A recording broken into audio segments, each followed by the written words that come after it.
What is up, everybody? This is Lyle, No Hippie Trucking and Transportation, coming right back at you from colorful Colorado.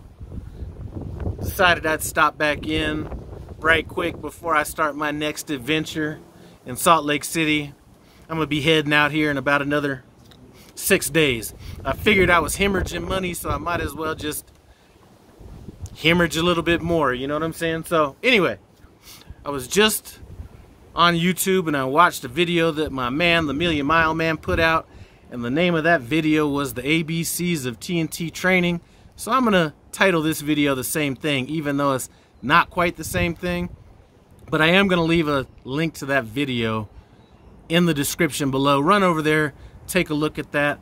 And basically what his video was talking about the challenges of being a TNT trainer in regards to different student personality types and things like that. So I'm not going to really get into that. What I'm going to talk about is what my philosophy was when I went into TNT training. Now, my philosophy when I went into TNT training had nothing to do with time, had nothing to do with miles, anything like that. It had to do with learning what I had to learn to make my transition to being out on my own easier. The older you are, the more time you've been on this earth, the less stress you want to deal with.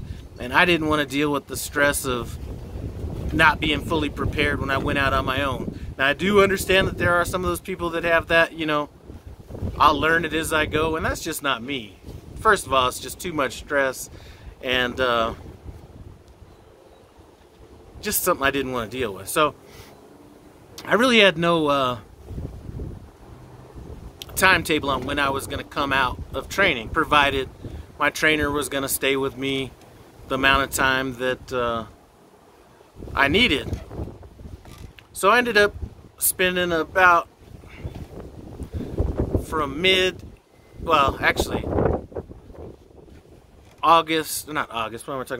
10th all the way till mid-November. And the funny thing about this is I've seen a lot of older drivers do this on their own. Not that they were forced to do it or anything like that. And it's kind of funny because the younger drivers are the ones that seem to be more anxious to get out there, when it's the older drivers that have less time, I guess you could say, on this earth. You know what I'm saying? But usually older people, a little bit more mature, you're able to look at things in a different way. You know, one of my friends, another guy on YouTube, Big H Trucking and Transportation, or Big H Transportation, he stayed with his trainer a lot longer than he had to. And I think that sometimes the older you get, the different perception of time you have, which is kind of odd, like I said, because younger people have more time on average. But you know, the mindset I went into, like I said, no timetable, no anything like that. And anytime that truck stopped that made sense, now I'm not gonna do it every time if I actually needed to get some sleep for a night run or something like that, but typically every time something was getting done, I was up for it. You know what I'm saying? If it was checking in and ship a receiver, regards to who was on duty, dropping a trailer, any of that kind of stuff, when it came to driving, my goal was to outdrive my trainer and basically outwork my trainer. And by doing that, whether it was going down a checklist and saying these are things that you need to learn before you get off the truck, basically I just learned it by actually doing the job with my trainer. I didn't necessarily need somebody telling me, all right, now here's how you do this, you know, here's how you do a drop report. You know, I was basically doing it as I went along. And I think that, you know, I'm not a trainer. I have trained. You know, I'm not an ongoing trainer or anything like that. I have all the respect in the world for those guys, even the ones that aren't necessarily the best of trainers, because it does take a lot of, it is a huge obligation to do that. But when I did train, nobody could look and say, I was on a trainer's truck longer than I'm on your truck.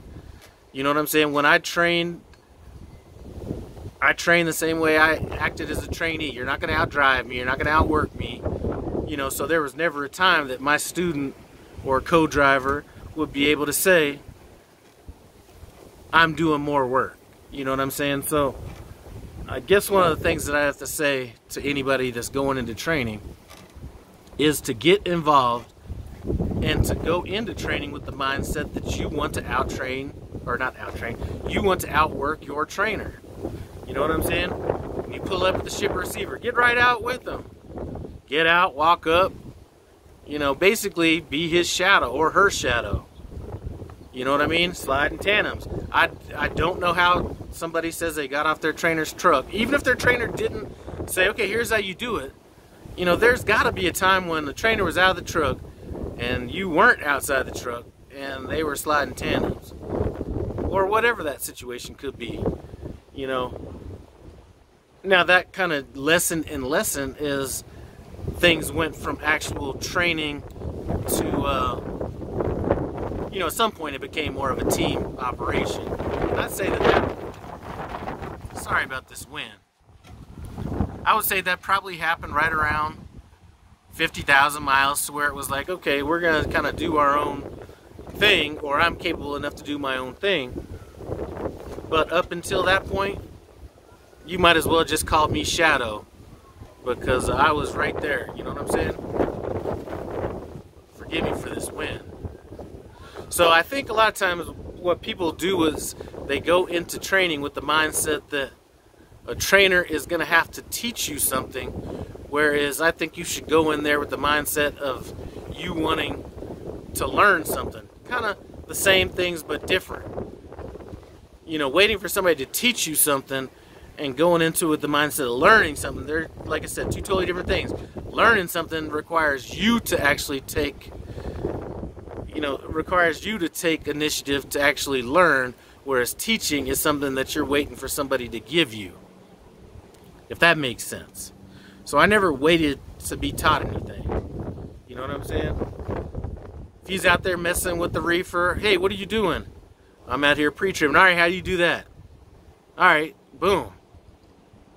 You know what I'm saying? So that was kind of the way I went on it. I wasn't looking at it. I wasn't worried about how much my trainer was making. As a matter of fact, I looked at it the opposite way.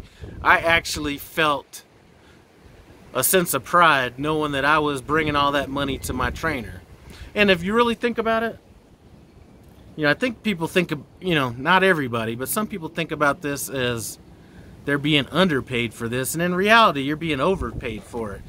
You know, at the time I was going through, it was $700 a week, and then I think if you stayed on your trainer's truck, it might have got bounced to $1,000 after 30,000 miles or something like that. But whether it's 700, 1,000, 900, still being overpaid. You know what I'm saying? For, you know, there are a lot of people that are taking jobs as college interns, things like this, that are basically unpaid to make less money than what a good truck driver can make. You know what I'm saying? It's the willingness to think about learning and not think about the money. And a lot, to be, let's just keep it real, a lot of people weren't making $900 a week before they got into TNT training. A lot of people did. I'd say a lot of people don't. So how this becomes a money issue sometimes I don't understand. But worrying about how much your trainer's making is definitely not the right mindset. The perfect mindset is how much money I'll be able to make once I'm fully trained and get off my trainer's truck. Now 30,000 miles, you know what? You could do it.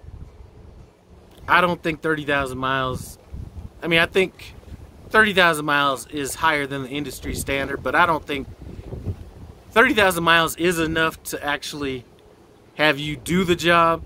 30,000 miles is not enough to do the job proficiently. So rush and hurry up and get off your trainer's truck. Be careful what you wish for, because I've got a lot of calls from people, messages, texts, email, whatever, from people that are asking questions that I would think that in 30,000 miles you should have the answer to. So don't think about the time. Anyway, I'm kind of rambling on. I am going to be doing this video coming up talking about how how to come back from devastated credit, things like that, and probably get in more in depth in my business failure that happened in the mid-2000s, because I think a lot of that can be relevant to the trucking industry and basically trying to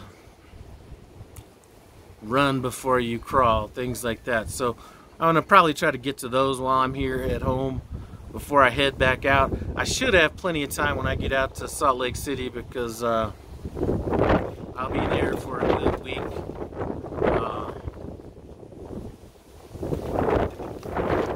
I should be there for about a good week. Sorry about this damn wind. Anyway, I'm gonna shut this off because this wind is getting strong. But listen, it's the right mindset, all right? And I did see a lot of people when I was out in Springfield that did have the right mindset. Saw a bunch of people out there grinding on that pre-trip, even more than what I thought was typical. So shout out to those people, and a lot of people that I think are gonna be some good students when they get with their TNT trainers. But anyway, I'm going to shut this down. I do appreciate you guys stopping by No Hippie Trucking and Transportation. Run over there and take a look at that video that I'll have in the description.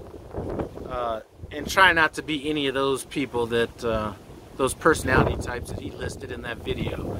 I'm out.